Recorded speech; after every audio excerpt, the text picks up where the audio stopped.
Good evening. Good evening. If you're joining us right now, this is time for the People's Court, where we take a matter that matters to you and we bring it to the court of the people. And we bring experts, we bring people with insights, with experience and knowledge on this matter, and we discuss it for the benefit of you, our audiences, so that at the end of this, you get to take away something that adds value to your life. And tonight, we want to look at a subject that's very important in our society, but a subject that we perhaps give altogether too little attention to. We're talking about the subject of hearing impairment. And with us tonight is a large group of people from different walks of life and people of different experience and different training who are also going to contribute to this conversation for our enlightenment. And with that, shall we introduce our guest, Linda? Sure thing, Victor. We go straight to the lady and the gentleman that are in the house. Right next to me is, of course, George. Judge Maringa has already introduced himself. But from George, then we have Nixon Kakiri. Nixon Kakiri is the national chairperson, Kenya National Association of the Deaf, right here in the country. And of course, you can evidently see that that is on my farthest right. Yeah. And then after Nixon, we have Simon Adem. Simon Adem is the chairperson, Deaf Artist Culture Association of Kenya. And away from Simon, then there's Jonah Mweu. Jonah Mweu is the Academic Registrar, Kenya Institute of Special Education. Thank you so much. And the lady of the house is Rhoda Kabiti, who's the CEO, Kenya Society for Deaf Children. Thank you so much, Rhoda, for creating time. As well as right behind Rhoda, there is Dr. Shailendra Inamar. He's going to tell us how, yes, it's quite a tongue twister. Inamdar. Well, Karibu Sana consultant ENT, as well as, of course, implant surgeon. And lastly, we have Isaac Wahome, who's the AUD clinical audiologist and hearing therapist. Karibuni Sana. Thank you so much for creating time to be with us this evening as we get to this important conversation. Absolutely. And later on, we shall be showing, because, of course, our wonderful gentlemen who are just, to my immediate right, we shall be hearing what they have to say through Sylvia Muturi, who is their sign language interpreter. She's here in studio. Shall be getting to hear from her when our guests have the turn to be speaking. But of course, even as we mark this, as we have this conversation, on March 3rd is when we mark that very important day, Linda, that day that involves the observing and promoting the World Hearing Day every 3rd of March. And of course, this year's theme was changing mindsets. Let's make ear and hearing care a reality for all. Perhaps I think we would begin with our wonderful gentleman over here to be able to just, learn as to, to hear their story as to when exactly, what happened to them, so that we may be able to just get a background. And of course, Sylvia will be assisting and communicating with him. Thank you so much, Nixon Kakiri, National Chairperson, Kenya National Association of the Deaf, KNAD. Of course, it is, of course, he is the national chairperson, but of course, we would love to know at what point that perhaps back in the day, or when exactly the hearing impairment occurred to him. Thank you so much. It's a good question. So first of all, I will want to appreciate that we have the International Convention, and we also have local laws. And normally, we have the terms, appropriate terms that we need to use when you're referring to persons with disabilities. So some say persons with visual or blind, or a person who's deaf. So we prefer to use the terminology deaf or hard of hearing. So when you use the word hearing impairment, well, that word maybe, right now is a very old terminology. It's what was used initially. So we use the word deaf and hard of hearing.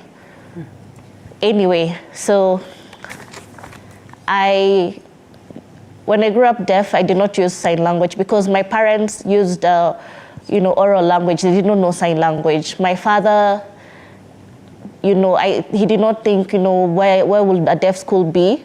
So my neighboring school, where I used to grow up in the village, said that they know a deaf school around there. It's called Kuja School for the Deaf. So that is where I went, to Kuja School. And when I went there, I didn't know sign language. So I started interacting with them, and that's how I started to pick up signs from my peers, the school learners, because in the village you're using, body language and also oral language. So I went for the audiology test as well. And after the assessment at the EAC Center, that is when I was able to be referred to a deaf school. So that is how I was given a hearing aid, but that hearing aid was not able to help me, because when they gave me that hearing aid, when I was walking, I could hear the shuffle of my feet, and I felt that was very strange. So it was very uncomfortable to use the hearing aid, so I had to throw them out. And I grew up and I became used to learning sign language and using sign language until now. I went to secondary school, I went to the university as well. I worked in international development in other countries. I came back to Kenya. I joined politics, and also at the university doing my master's. So I'm using sign language throughout my life. Brilliant, and of course, thank you for the important lesson on how to address this. Of course, to use the word, the appropriate terminology in addressing. We'd also like to hear from Simon Adem, the chairman of Deaf Artist Culture Association of Kenya. Simon, of course, it's quite a journey you've had in terms, of course, of your career. Talk to us about how you're able to disseminate your information, especially even, of course, through your colleagues as well, how you're able to maneuver and to be able to ensure that the information that you and the content that you produce is able to reach fellow deaf people. Thank you so much.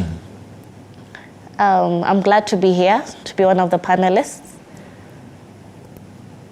So we make our content accessible, and if I can also share my story, when I became deaf, the communication was always a challenge, because for us, we have to communicate using sign language. And I understood that for the deaf culture, we communicate through sign language. That's our main means of communication. But the hearing community always use, we speak a lot, but for the deaf, we sign. So I felt that it's good that we can get information through sign language, but currently what's happening is that we get information late because it's written or either in speech format. So even for us, we prefer to meet in person so that we can communicate, use technology as well to get the information, social media. Some people also prefer to read the newspaper. Some look at the TV and get information, look at the programs and the channels. So the hearing people really have all these options to get access to information. But for us as the deaf, it's very limited. So we are really affected as you compare between the deaf and the hearing. So we don't have options, and our approaches are very limited because we communicate through paper and writing, some use signing. So I know that, we need to send this information for the deaf to understand. And perhaps I'm just curious, he mentioned that, they watch the news, they follow. In as much as media stations have endeavored to have sign language interpreters, do they feel fully represented, or how is the change now with the inclusion of sign language interpreters on our TV stations? Is it sufficient? Is it to their liking?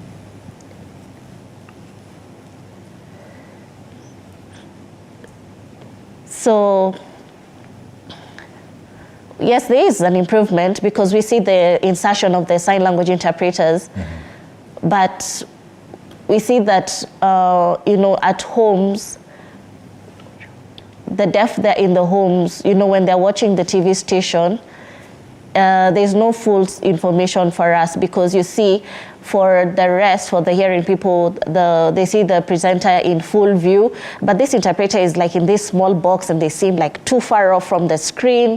So you're not really able to get that information. So maybe if the size of the insertion of the interpreters can be increased so that as we are at home, because we are looking at our screens, it can be increased and now we can see that information. So that's the challenges that we face.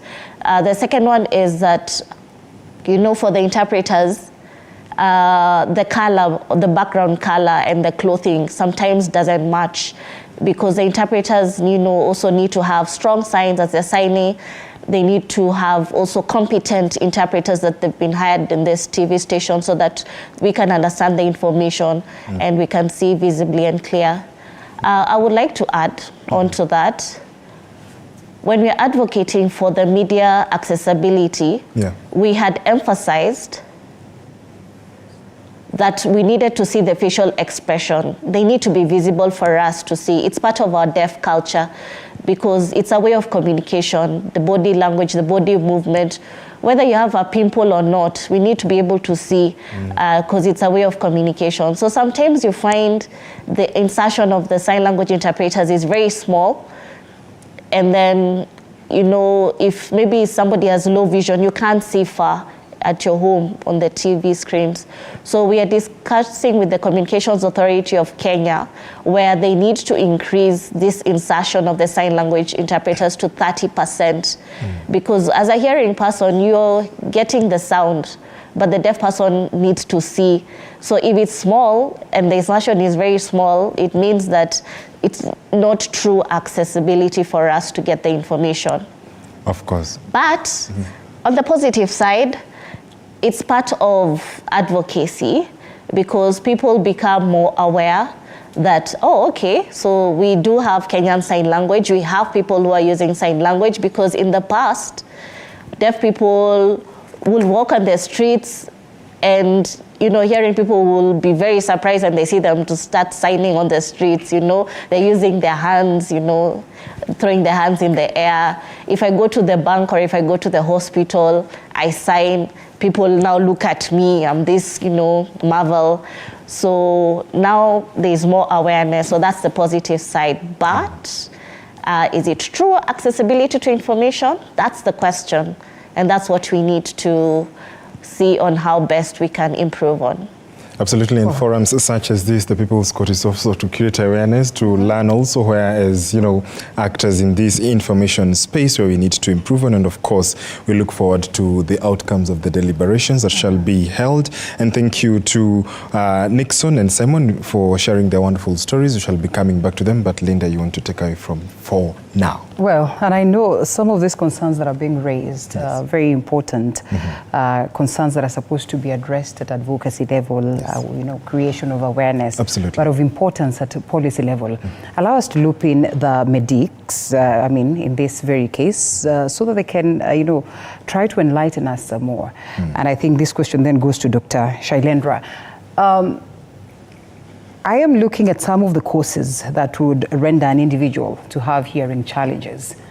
And I see that these are causes that actually we can even have, or perhaps these concerns we can acquire as we live life. The most unfortunate thing is that sometimes we treat these, hearing challenges as though, well, it's for the people who have hearing challenges. We do not tend to understand that we are likely, because we are candidates, there are possibilities that somewhere along the line of life you could actually have hearing challenges. I am looking at this report by the World Health Organization that indicates that by 2050, nearly about 2.5 billion people are likely, are projected to have some degree of hearing loss, and at least 700 million will require hearing rehabilitation.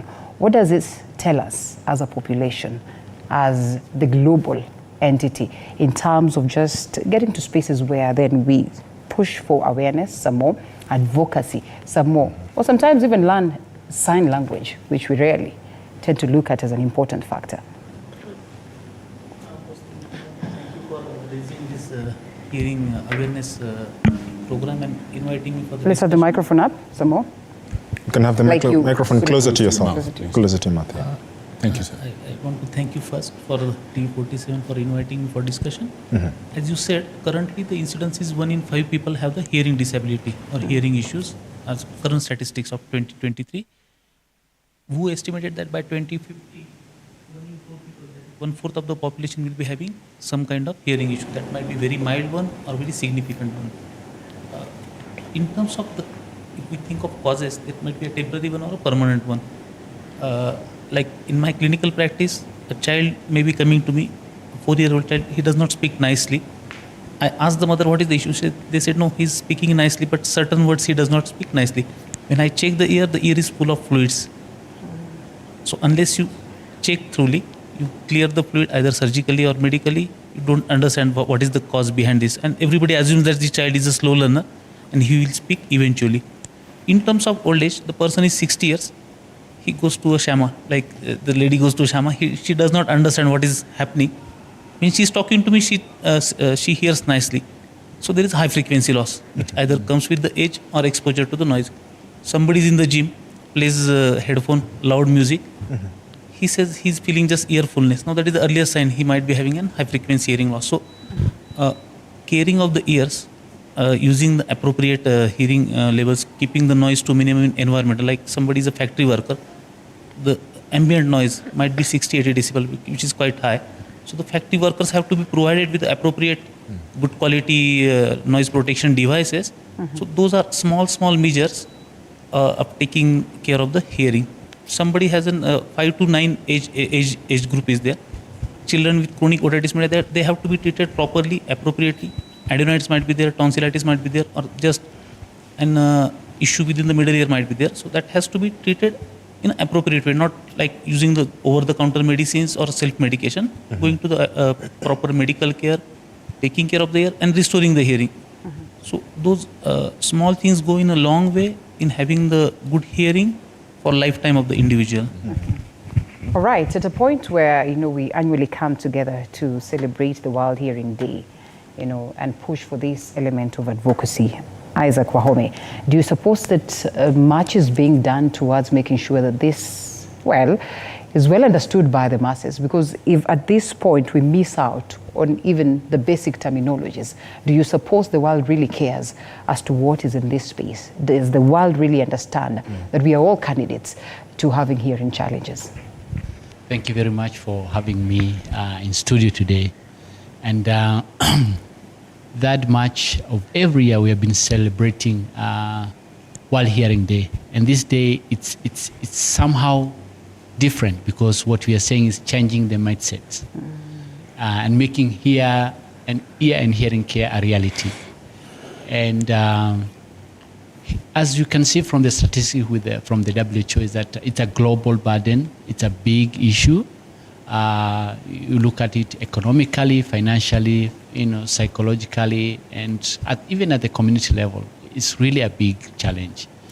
The question is, what are we doing as a country? What are we doing as an individual to make the awareness? I mean, like coming to a forum like this and spreading the gospel, telling people that we have people in our community who have hearing loss, either as from childhood as a congenital cause, or it can be acquired anytime, because today you're okay, tomorrow you have a hearing loss.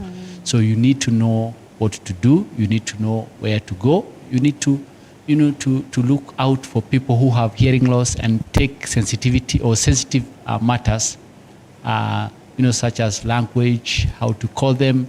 Like a deaf person, you don't need to throw a stone so that they can hear you or something like that. I mean, like, we need to include them in our society and be sensitive to them because they are part of us. Okay, well. Right. I have a question for you, Isaac. Yeah. Your title is Clinical Audiologist and Hearing Therapist. Yes. Talk to us a little bit about that. Yeah, so what does that mean? What do you do? So in the field of medicine, we have a subspecialty that we call the ENT surgeons. We have the nurses like Dr. here. Yeah. And now we have a special category, we call them the audiologists, that basically deal with hearing and balance. So audiologists basically will diagnose children, adults who have hearing impairment, and people who have balance issues and so on. And again, people who have hearing loss, they'll be fitted with hearing aid and so on. So basically they're clinical in terms of diagnosing and treating. And then sometimes, and most of the time, we collaborate with the ENT surgeons where we need cochlear implants, where we need chromate or surgical intervention that are being done. So we have these very specialized people, we call them the audiologists, that are taking care of people with hearing and balance issues, both at the private sector and government sector. Okay. Are there many of you? Or better yet, are there enough of you? I mean, like, there's never enough of any specialist group, but we are not many of us, but we are adequate, and we are informing as many people as much as possible, and we are trying to bring the services closer to the community through the UHC program by training more community health workers, nurses in terms of newborn screening, so that we can incorporate masses to reduce the impact of late diagnosing of hearing loss. Right. Now, our friend Simon here is a creative, is an artist. And I have some questions for Mr. Mweu and Madame Rhoda in a moment. But I want you to share some insight on something, a phenomenon.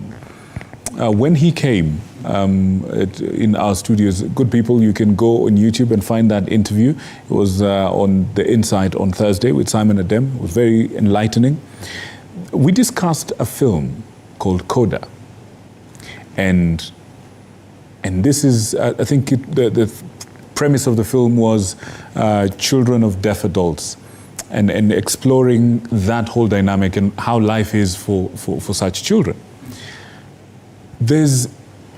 But one of the things that was highlighted by that film is, first of all, the journey, the intricacies of the journey of hearing loss, gradual hearing loss or any other. And also how life is for people who live around people who are deaf. So now, I want you to talk to us about support. First of all, awareness and support for people who live with people who are deaf in their own environments. Talk to us about, I remember he talked to us about some stigma around that.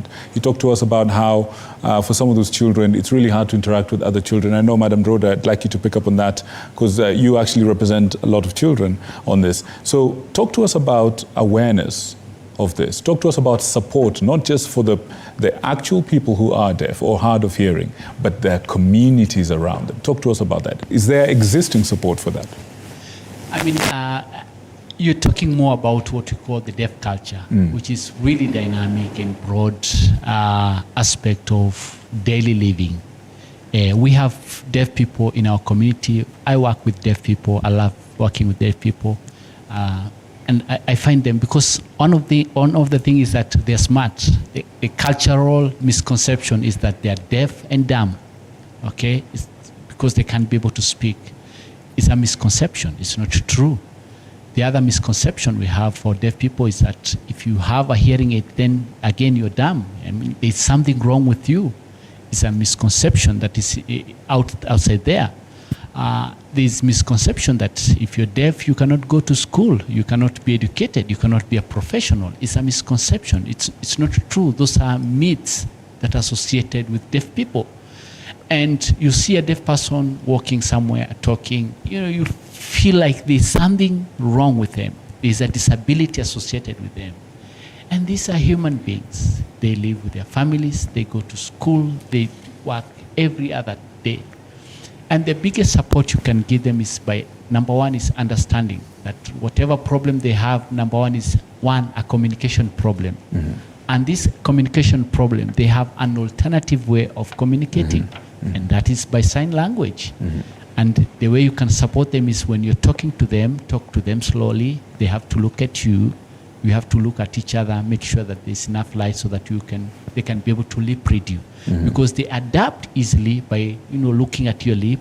They understand what you're saying, and your body language and all that. That is the biggest support you can give to a person who is deaf, so that they can be able to understand your communication. Number two, for people who are hard of hearing, the other challenges they have is at workplace. You have a hearing aid, not so many offices, they want to have somebody in the front office with a hearing aid because they think probably the image of the institution will be damaged or something like that. The support is we should allow these people to work freely at any other place and understand them that they only need better communication strategies. Hearing aid, the misconception is that it's for the old people, it's for people who have disabilities and those kind of things. But that is not true. These are just misconceptions that are there. And that is why the World Health Organization is making, the theme of this year is trying to change the Changing mindsets. Changing our mindset. Right. When we are living with people who have disabilities and hearing loss, how best can we support them? Let us understand them. All right, all right. Now, they say charity begins at home. And we have with us Madam Rhoda Kabiti. You're the CEO of the Kenya Society for Deaf Children. First of all, you're doing a fantastic job over there. But here's a question for you.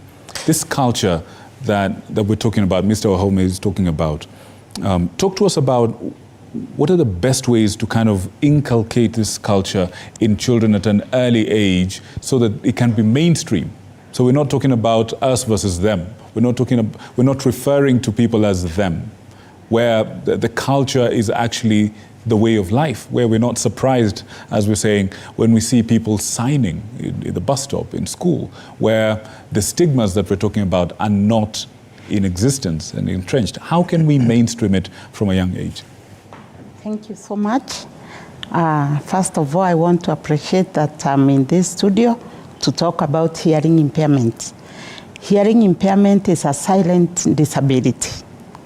You may not know it. If you look at Kakiri walking around, you'll not know that he is deaf. With the blind, with the physically challenged, you can see the crashes, you can see the white cane. So to them it is very silent, and that is why it's more complicated than any other disability. Because you may pass by and think, for example, it has happened in many areas that, for example, when the flag is being lowered or risen in the morning, and there's a deaf person passing by, the officers, officers of police will see this person walking as they lower the flag. They will not understand that that whistle they have blown, that deaf person has not heard. So the person will continue walking until he or she realizes that everybody else has stopped. Then it clicks in the mind that this is time for the flag, because they know the Constitution and they know the rules and laws of the country. But they will not understand. You find them running after that person after they have done their work without considering. Now, how do we then make everybody know that there is deafness, it's a hidden disability, and what should we do? You've talked of inclusion. Actually, we really appreciate that sign language was put in the Constitution as one of our languages. And the easiest way that we can bring everybody on board to have the deaf feel included is to have sign language being taught in all schools, including the regular schools. When the children start learning sign language in the regular schools, and a deaf child is within that community, when they meet over the holidays, when they are there over weekends, they will be able to talk to each other, they will be able to communicate. This deaf child will really feel included in the community. And that's why you see in developed countries, there are no special schools as such. They are inclusive. Because one, what Wahome has said, there should be there should be assessment right from the hospital. And when it is known that right from birth. Right from birth. I always say if Kenya could get to a place where a mother walks into a hospital, gets a baby, at discharge, all the specialists, like Dr. here, they are Like with Dr. that Shalan. child. Yes, they are with that child. If this child is detected to having a problem at birth, Dr. will tell you that they will be able to correct that deafness, cochlear implant, anything else that they can do, and this child will grow together with the other children in the community. And this child will feel included. But unfortunately, it doesn't happen here, although they are really working towards that, and we appreciate the efforts of the government. Once we get there, there will be no stigma, and there will be no separative in schools, because we shall all be included. And on that note, actually, just I'd like to bring in Mr. Mweu. You actually are in charge of, an organization, or part of the leadership of an organization that focuses on special education in Kenya. Correct. Talk to us a little bit about this. One of the criticisms of African governments and African approaches to this matter is that we often have the education system is not inclusive, which is what we're talking about. They say the service provision is not equitable. They also say that the quality of the education is poor. And when you talk about quality education, it starts with quality of training. Talk to us about Kenya. Where are we in terms of training? How far have we come, in terms of training? And is this criticism fair? Okay, thank you. As you have said, my name is Johanna Mweu. I'm the academic registrar at Kenya Institute of Special Education, which is tasked with the training of teachers. And as you very well know, training of teachers is very key, because it's actually the human resource that is very important. But before I continue, I want to say that persons who have hearing impairment, or persons who are deaf, these are people who have no disability. It's the community, the society that makes them disabled, by not giving them opportunities, by seeing them as people who cannot do what they are able to do. Once given opportunities, they can do everything. And that is why we say inclusion is the way to go. However, in the inclusion, we still have challenges whereby we are seeing the person as the problem instead of the free infrastructure or the society. Like now, if it's a child who has hearing impairment and wants to join a certain school, the school may say, no, we cannot handle this kind of. So who is the problem? What is the problem? The problem is now, in that scenario, it is that who is coming to the school, this is the problem. It's not the school, but it's the school that is the problem. The school that should adjust to be able to accommodate these persons with hearing impairment. Our education system, as you can say, in Kenya, I want to say in terms of special needs education, in Africa, we are quite ahead. That one I have to say. Okay. And with our institution, actually East and Central Africa is the largest institution in terms of training SNE, with the right facilities, with the critical mass of qualified specialists. And as such, there's a lot of benchmarking from other countries in Kenya. And that one gives us a way forward. However, we cannot say we have reached the end of the journey. The journey is still very long. And very long in the sense that when we come to sign language, it's through the Constitution that now it is part of one of our languages. But are we having a common sign language that is being offered right from Mombasa, the coast, to the north of Kenya? Are they using the same signs? Definitely no, because of the different cultures and the different environments. So, is it possible to actually have one single uniform one? And I think is it realistic? Yeah, it would be possible. But then, for us, the educators, that is where we should be going for, because we are delivering the same curriculum. So we cannot deliver the same curriculum using different language. So that we have a problem, because again, when we look at our teaching, we have Kenyan Sign Language. But when they're doing the exam, they do it using signed English. You know, it's like they're using the English structure. But when they're talking, they're using the Kenyan Sign Language. It brings a lot of discrepancies there, and even sometimes we find that their performance is not good. And I think that is where now we are working towards now to get something that now, if the hearing are using this kind of language, then this is the same language that should be used here. The other thing is when we use interpreters. Remember, in our institution, KISE, we don't train interpreters. We train basic language, basic Kenyan Sign Language, so that now these people can communicate. Remember, for one to be an interpreter, there's more than just knowing sign language. For example, in an ordinary English, we say kicking the bucket. You know, that's an idiom, which means dying, yeah? But when you're interpreting, you say kicking the bucket. It's just kicking the bucket.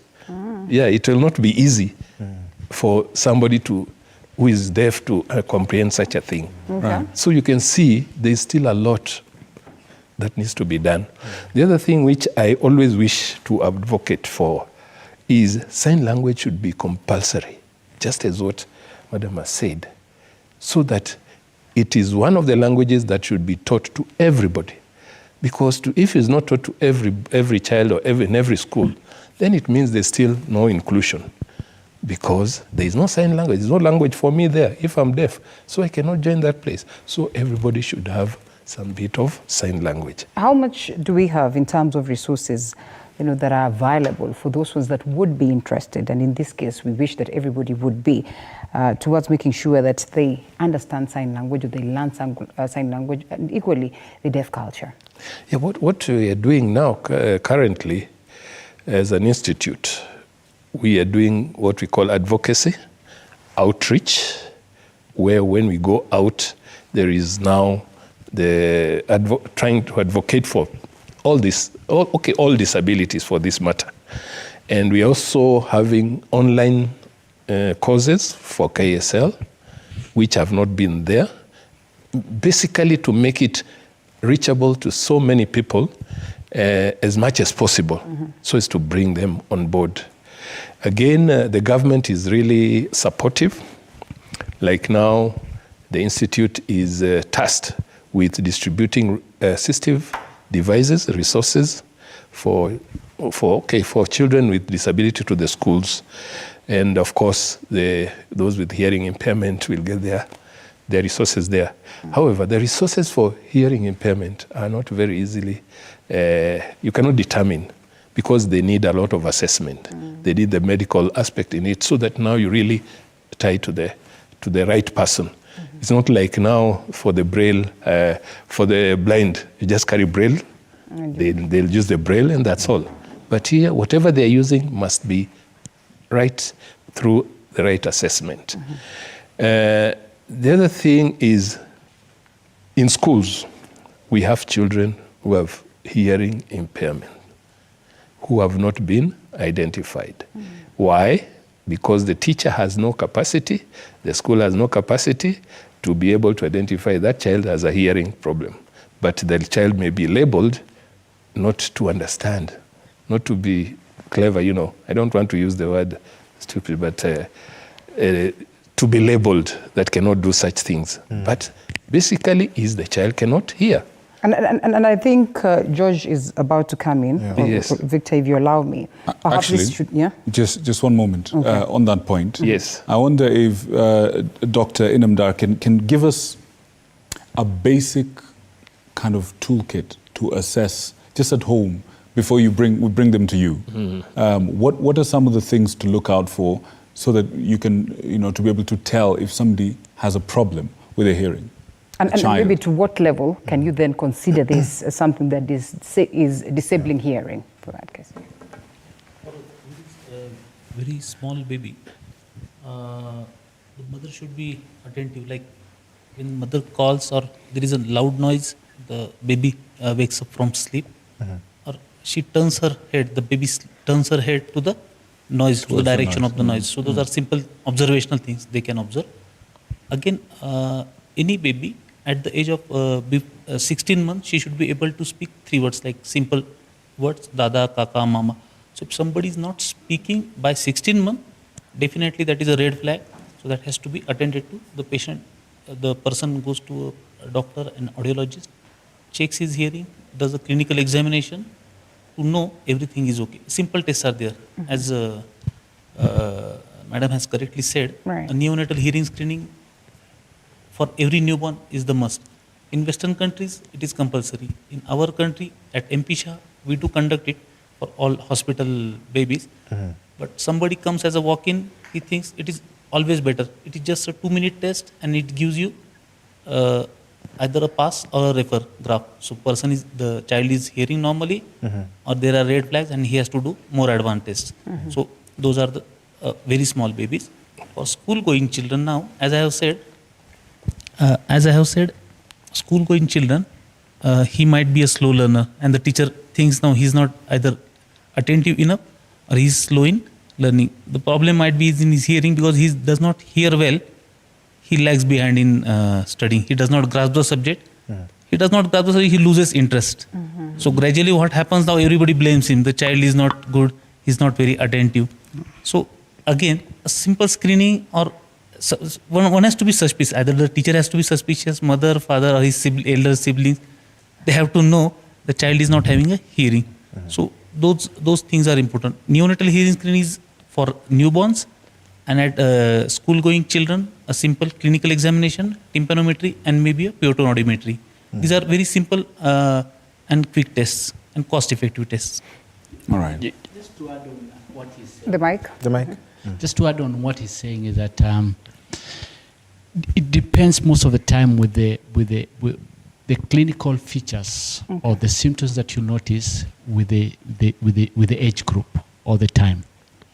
So for school children, remember, if you have hearing loss, mild hearing loss, moderate, severe, because that's how we categorize. If you have mild hearing loss, you lose like 50% in a classroom setting. Moderate, you lose like 50%. Mild, you lose like 25%. Severe, you lose like 75% in a classroom setting of all what the teacher is saying. So you realize that these children, most of the time, they'll tend to sit at the front.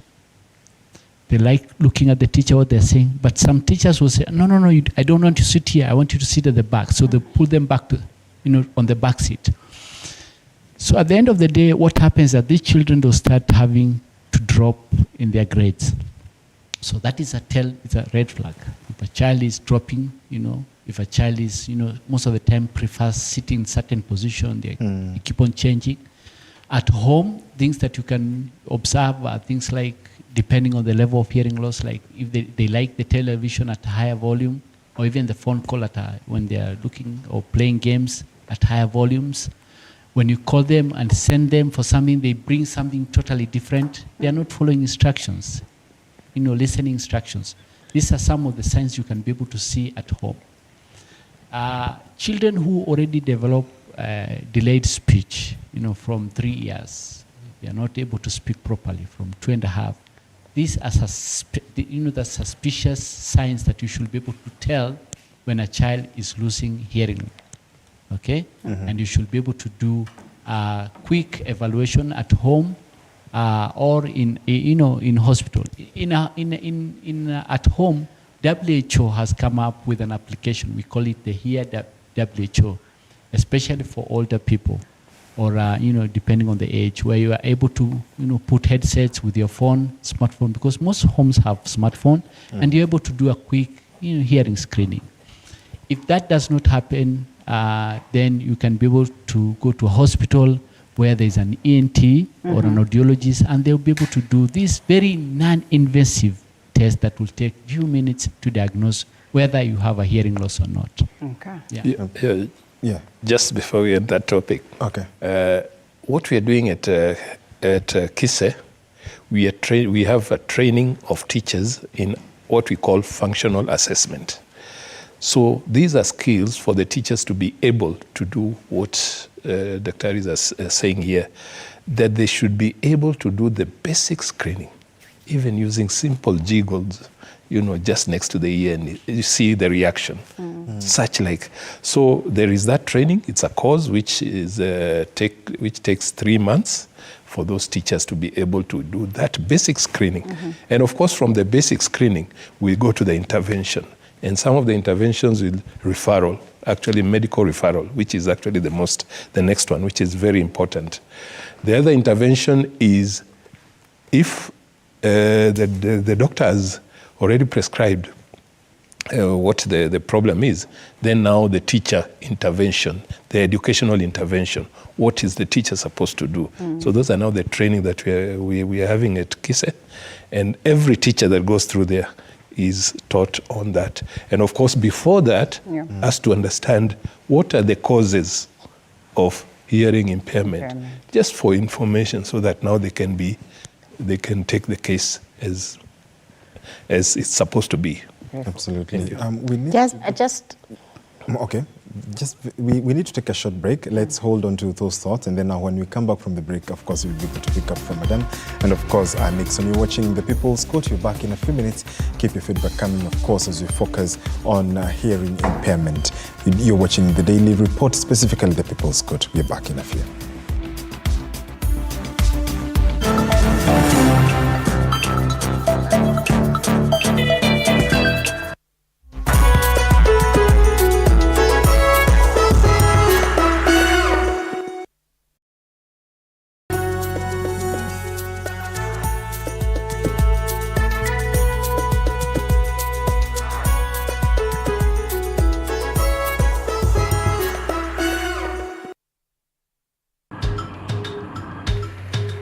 Na safari hii katika Mfahamu Kiongozi tutakuletea viongozi aina mbalimbali. Nikuwe na Nisani kama 10 na pia nikuwe menua minibus. Minibus nikoniwa. Kushinda unaangalia simu ya mzee. Soma Biblia ama ingia kwa washroom ujisugue. Mpaka nimetoa hivi. I don't know whether any of my children would want to get into the political field. Sijajua bado. Kila Alhamisi saa 1:30 kuendelea.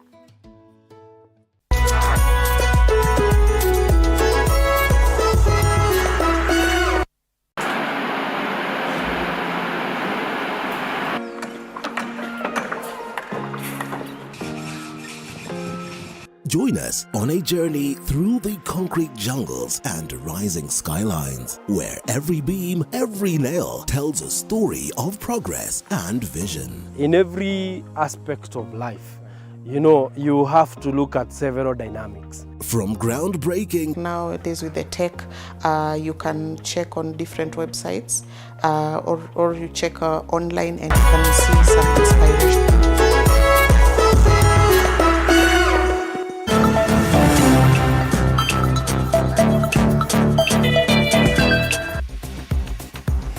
Welcome back. It is exactly 32 minutes past 10 p.m. You're still watching the Daily Report, the segment People's Court, of course, as we focus on hearing impairment. Nixon and Simon, over to you. But before then we come to that, Madam, you had something to say? Yes. Yeah. I wanted to add on what the registrant, Isaac, have said. Yes. From the school environment. Having been a teacher of the deaf, there is so much that needs to be done so that the teachers can be able to identify. I am not talking about the teachers who teach in the schools for the deaf, because they have already been trained at KISE. But there are other teachers who have not been to KISE. They are in these schools, in the regular schools, and there is a child in that school who is hard of hearing, for example. The awareness that should be created to avoid that stigma we are all talking about. When this child decides to come to the front and the teacher takes the child back to the back of the classroom, that's when you find the child losing. Because some of these teachers will not look at the child and see this child could be having a problem. Why is the child sitting like this? It is because this here is not hearing, this is the better ear. So the child sits like this, but the teacher will not understand, will tell you to sit straight, you are being mannerless, you are not doing the right thing in the class, and that is what brings a lot of stigma. And you find these children also dropping out of school very easily because nobody has been able to identify the problem that they are having. And sometimes hearing impairment is realized very late in life. And you find a child who is 10 years, the parents are not exposed, they are not even near any school for the deaf to understand that there are schools like those. When the child is not talking, they give up in life, the parents. They are not able to take them to any assessment center. They are not able to ask anybody about their schooling. They take them to a regular school. The children also drop out, and the parents will remain with the children at home. And you find by the time they get to know there is a school for the deaf, they are the ones we call late starters. You find somebody coming in at 10 years when the age mates are in grade 4 or grade 5, and you expect this child to go to play to the playing group so that this person can also learn sign language. This is where teachers in special schools will take more interest, more than where the child was. They will take more interest, bring this child closer. Because of that age difference, you find them going an extra mile to teach this child so that even in 1 year, after the child has learned sign language, we'll be able to jump this child the classes so that they can at least get closer to where the other age mates are. Therefore, our appeal as people who work for children with hearing disability or hearing impairment is that instead of taking quick decisions about the child is naughty, the child is not behaving well in class, let us as teachers also, as parents, find out why this child is behaving like that. That's an appeal that we should all be making at all times so that we don't misjudge the child and the child loses school because of our own carelessness. Okay, absolutely. Coming to now Nixon and Simon, and I'll start with you, Nixon. Yeah, you wanted to say something? Yeah, proceed. Yes, I just wanted to add on to the ongoing conversation. Yeah. Because when you look at disability, we have a model way of referring to disabilities. We have the medical model. So that is the medical perspective. And then the second one is the social model. So you think about the environment, what the barriers are. And then the third one, we have the empathy, the pity one, oh, we need this, we need to have clothes. That's the pity model. But we have the UN Convention of the Rights of Persons with Disability. So the approach is which one is a social model, where you view the disability, which means you view the disability and see it as how to have an early intervention. So when a child is born deaf, or maybe they become deaf later on in future, the parents should be able to have options and choices, whether to go do the surgical or to go for the training to learn sign language so they can start communicating with their child when they're still young, so that there's a foundation of the language as well that is built, so that the child will also learn in another way and better. But if the child, the parents don't know sign language, then they will not have the foundation language. They will start learning sign language late, because it will be when they start joining a deaf school, and you'll find maybe the teacher is not well prepared on how to, for this child to be included. And remember, sign language itself is a language. So for you to teach a language, you first need to have passed through a lot of trainings to become proficient. in that language so that you can now train these children. So what's happening in our schools for the deaf, as what the registrar has said, because we have the special education and then they're transferred into deaf schools, but they don't know sign language. We have these teachers who are deployed to deaf schools, but they don't know sign language. So how do they teach this child to sign? Because a lot of time will be wasted. So this has affected the deaf education and our deaf learners. So somehow at the policy level, it's not very clear as to how, the deaf education, what language to use. Some say that it needs to be written English, because when you put Kenyan Sign Language into written format, it appears as loose English. And Kenyan Sign Language is a visual language. It's never written language. So it has the grammatical expression, hand movements, hand shapes. All these are within the visual way of communicating. But once you put this into written context, you're confusing the deaf learners. So it has brought a lot of problems within the deaf education setups in schools. Yeah. So when you're talking about the social way, the social model of looking at this disability, when you use the word hearing impairment, that is a medical perspective. It's a medical approach, and sometimes the deaf really get upset. Why are you want to fix my ear? Do you think I'm broken? I'm proud to be deaf. I can sign. Why are you calling me hearing impaired? So we need to understand that. So when you use the uppercase D, that is deaf culture, and then the lowercase d for deaf, it means, so that's how we use and we write down. So when you use the hearing impaired languages for the linguistic, community, and we need to know that we are proud to be deaf, so we use the uppercase D.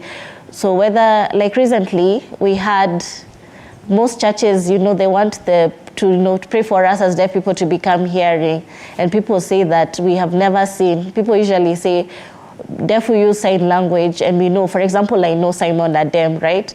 And then he goes to church and then he's prayed and he becomes a hearing person. I've never seen that. We've never seen our own people being prayed for. You see just new people, but the ones who are in our community have been deaf, they've not been prayed for. So we need to change that steps and take and see how to interact with us, learn from us, learn on how we can provide solutions together, because by the time decisions are made and we've been excluded, we get discouraged. We're like, okay, fine, let them do what they want to do, that's fine. And we sit back and watch, and we're giving up. So that should not be the case. Some say, okay, time will come when they will go, so we just let them be. So a lot of things are happening. These are the things that are happening out there. So we need a lot of advocacy for the deaf of the rights people. For a very long time, that's what the organization does, because a lot of information within the deaf community itself, it can help us guide and see what we can do and how we can solve these problems and challenges that are arising, so that we can have, at the end of the day, choices. Absolutely. Because if you tell me to have a cochlea, first I need to get that information. Okay, first give me the full information. How will this cochlear implant help me? Is there any other side effects in future when I'm old? Will there be a mechanical problem? Will I have a cardiac arrest? So what if I go to sign language? How will this help me? So you will need all these options for us to balance and find the right solution. Allow me to in the process. Yeah. To bring in, of course, Simon, even as he responds, in terms of, even as we look at, because of course they are members of the society, we are governed by a government. Talk to us about the imbalance, Simon, especially if you look, even as, yesterday we had the PS for public health here, and they're talking about the social health insurance fund. Messages like this, how are they being received? Are the deaf people being properly included? When you look at even the elections, we see messages of election. Of course, there is a sign language interpreter, but basic, or rather proper inclusion, do you feel represented, well included, or are we drawing back, in terms of the gains we may have made so far?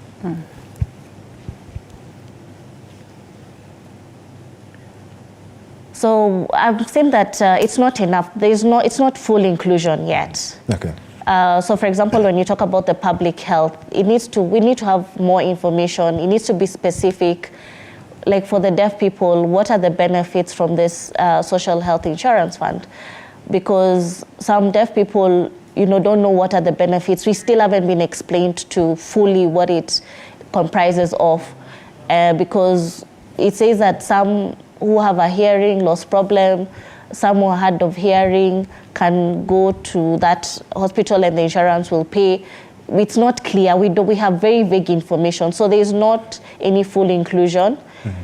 So, like what Kakiri has said, we need to make decisions for ourselves, because hearing people, we have all this information, we know what to do, we know what the benefits are. So the same thing needs to apply to us as a deaf community. What are the benefits? Because we don't get them. So the deaf community usually say that we are not fully included. We need to be fully included so that you can have full access to the information. And also, just to add on to what Simon has said, Article 54, C and D of the Constitution talks about access to information in an accessible format. So what is this accessible format? For us as the deaf people, it's sign language, but most formats are written in newspaper or online. There is no signing of that information. And remember, as the deaf grows up, they've grown signing, and written English is the second, third language. Swahili will be the 10th language. So when they need access to information, there's a problem. So it needs to depend on who can read. So maybe I can read, I share that information with somebody else, and them will read and share the information with other deaf people. So it means that, imagine they have to wait until they see us, and then I read that information to share with the rest. So technically, our information is not accessible. It's still vague, because even when it comes to public participation, it's all in the newspapers being printed when you're being called for this public participation. You can't even contribute, so that when the memorandum of understanding is being written, you're not involved. So that's not access to information. The doctors, I am curious, really, and I hope I'm forgiven on this, because I need to understand some bit. What are the levels of this? Is it always a classic example of, deaf and dumb, 100%? When you acquire it somewhere on the way, or, in the line of life, is it a whole different thing? Because Senior here, can you hear him pronounce some of the words clearly? You can make us understand this. Yeah, I mean, like, that's a common thing that we get every other time. I've heard him say see, I've heard him say, clearly. Yes.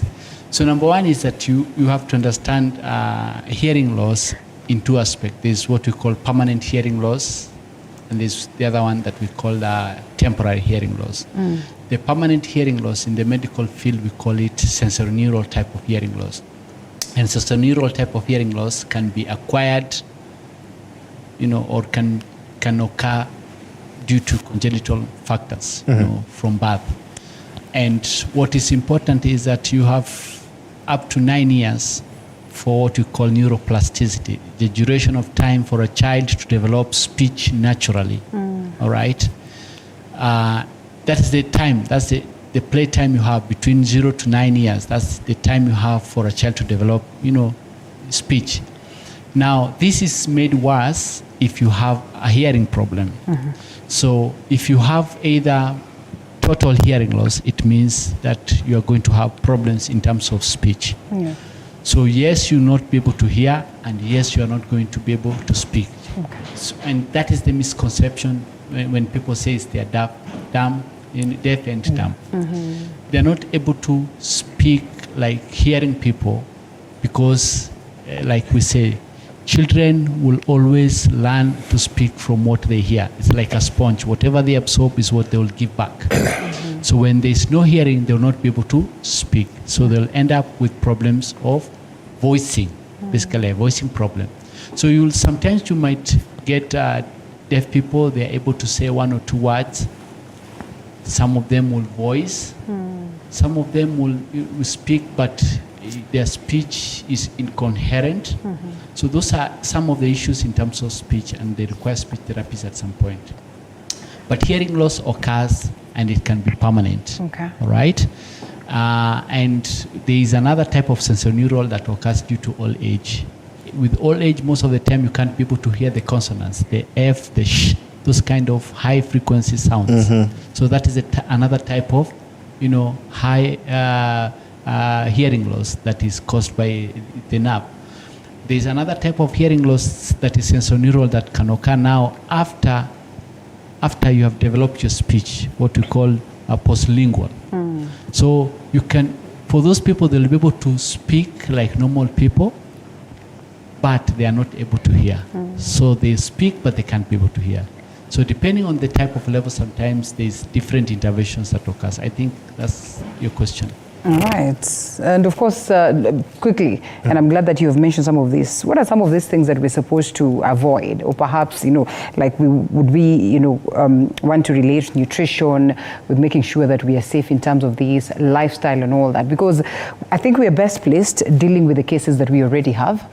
And perhaps those ones that we really cannot avoid. But what are some of these things that we're supposed to do as a people to avoid? Because there's a huge percentage of this loss that is triggered by things that we can actually avoid. Yeah, so in a nutshell, if you look at, there are very many causes of hearing loss.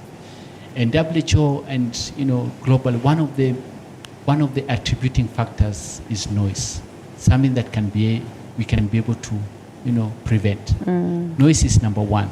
Okay, so remember when we were talking about causes of hearing loss or unaddressed hearing loss, 60% of the causes of hearing loss are preventable causes. And number one is noise. And young people are at risk, as you look at the numbers, at risk of developing hearing loss.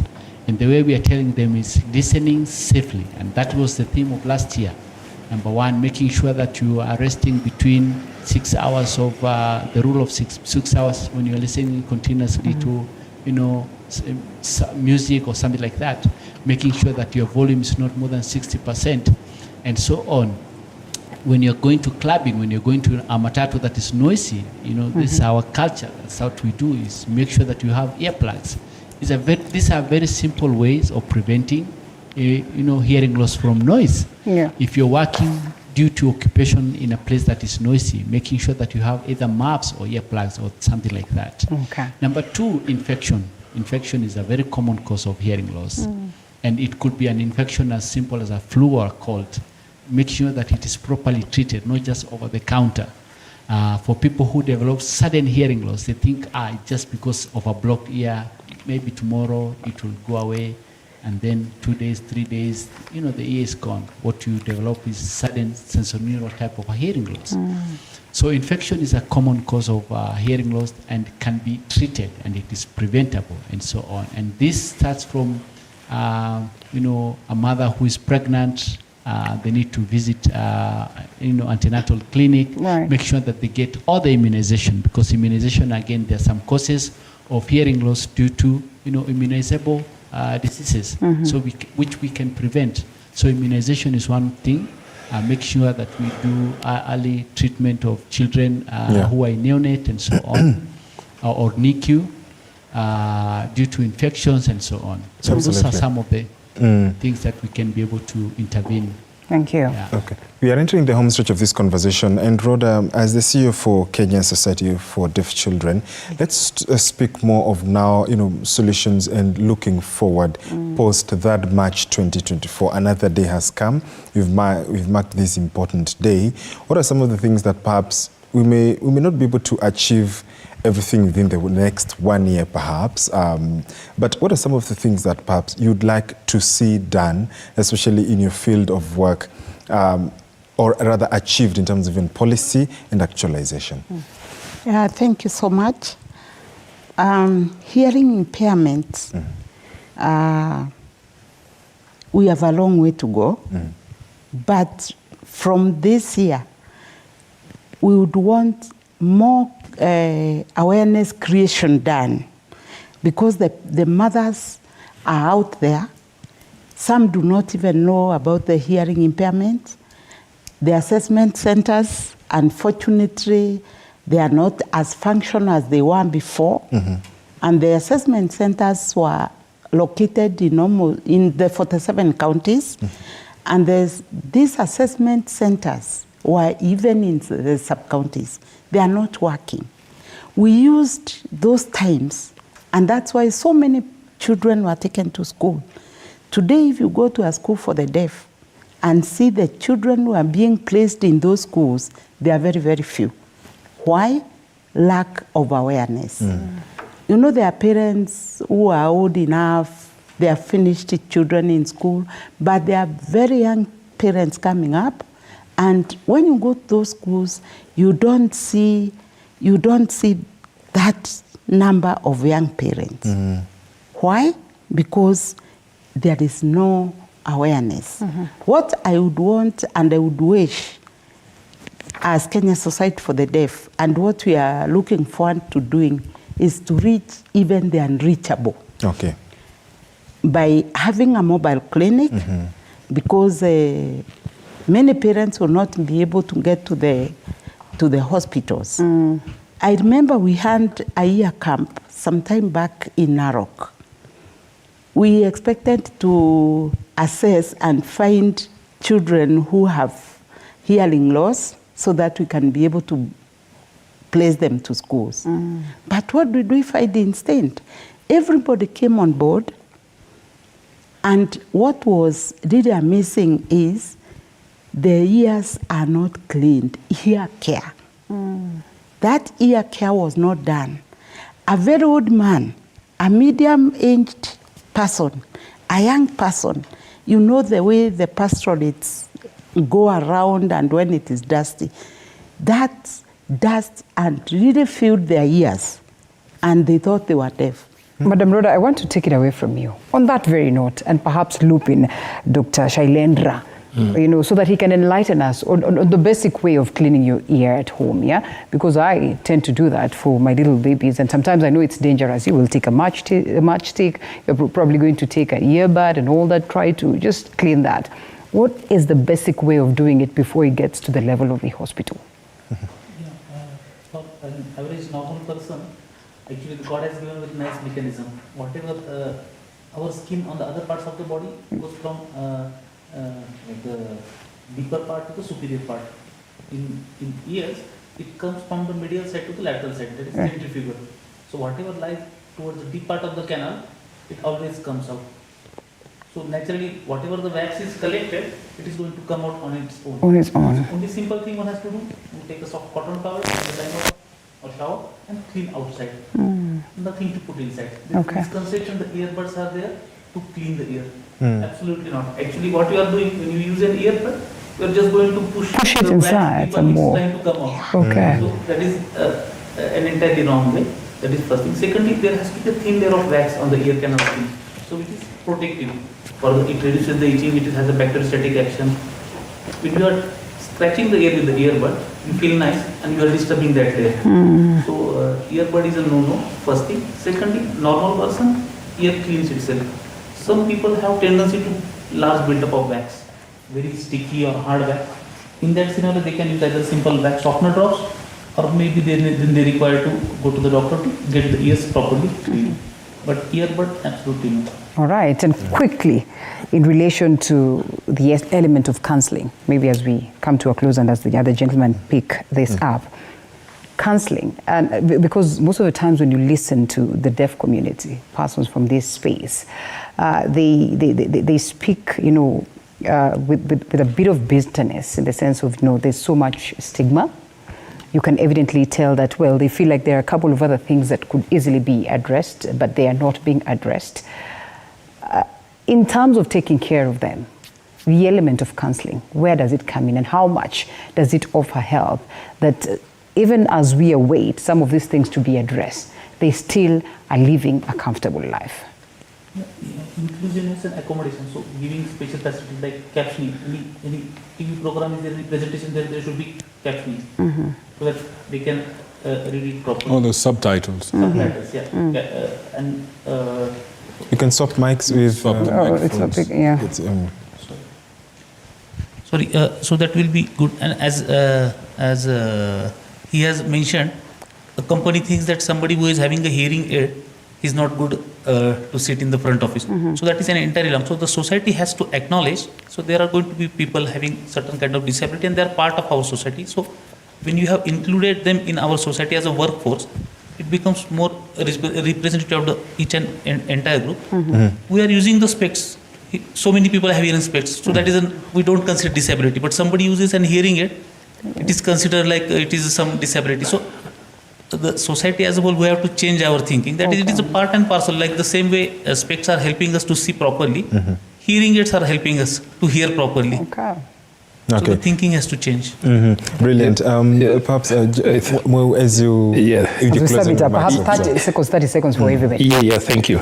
I think what we are saying is that currently some corporates are doing what we call disability mainstreaming. And in the disability mainstreaming, one of the aspects is training some of their staff in sign language.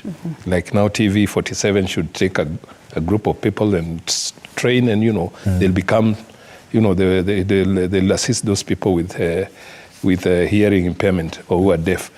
One thing I want to say is that people who are deaf, some of them suffer seriously in terms of health because they don't know who to go to, they don't know how to explain, they don't get the right medication, so they end up going to the over-the-counter to treat themselves, and it's a problem. Again, when we are saying access in terms of communication by persons who are deaf, we should understand it's not only the person who is at the reception. Remember, the vocabulary at the reception is different. If I know sign language, it's different from the vocabulary which is at the triage, is different from the vocabulary that will be in the ward, in the maternity, up to the last ward. So there must be somebody who is there at all those levels to be able to communicate with any person. Otherwise, deaf people go without getting services. Not because they don't want, but they don't know who to talk to. There's nobody even to understand. And when they go and told to write, I think writing will not even give any good communication. Remember, deaf people depend on what we call total communication. Total communication is about the sign, gestures, body language, everything, so that now they're able to see exactly what you mean. Wow. Right. Now, we are literally at the tail end of this discussion. We know that it's a big discussion, but we appreciate that we were able to tackle this much in this amount of time that we've had. But I'd like to give our two gentlemen here an opportunity, maybe for 30 seconds each. If you have to talk to people watching at home, what message would you give them? Let's start with you, Simon. Your camera will be this one, I believe. Simon, what's your message to the people at home?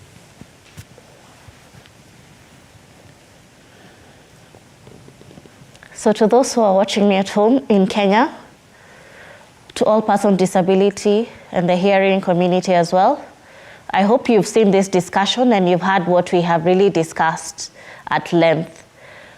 So we know that the deaf is part of the community. We've celebrated today, and I all hope that you have seen the perspective. We need to change the attitudes that we've been having. It needs to be positive, and you need to include us so that we have to have social inclusion, including the children. And you need to understand that communication for us is through sign language so that we can interact easily. And also we ask you to really include us in celebrating today. Thank you. Absolutely. All right. What about you, Mr. Kakiri?